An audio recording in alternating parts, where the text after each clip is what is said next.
So, this is how I see the difference between old strategies, the control based strategies that we still see in most organizations today, and cognitive strategies. These are strategies that adapt in real time because we're not trying to flatten the noise. We are trying to use all of the intelligence that's available to us. So, in a control based strategy, this is really traditional standard strategy, how we do anything, how we try and achieve any goal. We create a goal right at the end, and then we start at our current state. And as we move through this tunnel with this sort of tunnel vision towards our goal, any new information that comes in, it's got no real way to join up with what we've already got. We're insulated there. We've put ourselves in a little tunnel and we're just moving towards our goal. Now, what ends up happening is we might get these points where new information comes up, these dots that we can see in the control-based strategy. Now, when that comes up, that's new signals, they're new information, they're new perspectives, they're new ideas. What happens in a control-based strategy is those things are flattened, right? Any decisions that need to be made outside of what we already have discussed, they get delayed. And so we keep moving down this tunnel in these control-based strategies, and all of the new information, it gets filtered or it gets delayed because we're in pursuit of this one single goal.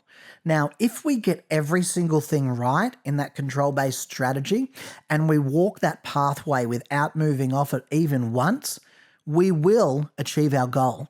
We will get to the end and we will say, all right, we've done what we needed to do. We've moved from our old state and we've got to the goal. That's a control-based strategy. Set the goal. Anything that comes in that is not fully aligned to the goal, flatten it, delay any decisions. That's what happens in most organizations today. 99%. The alternative are these cognitive strategies, these living strategies. And there, we don't get locked into this tunnel. We don't have this tunnel vision.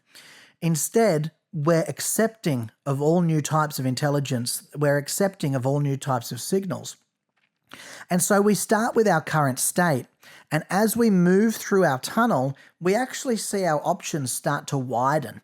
We know the direction that we need to head in. We know where our original goal is, but we also know that there's some possibilities around the side of that that actually aren't too bad, that actually would still mean winning. We just haven't considered all of them because we didn't have all of the information at the start. So as we go through these cognitive strategies, we start to get new signals and we start to get new intelligence. And instead of flattening that information and instead of delaying those decisions, we follow them and we see where they go. And what that does is it doesn't distract us from our original goal.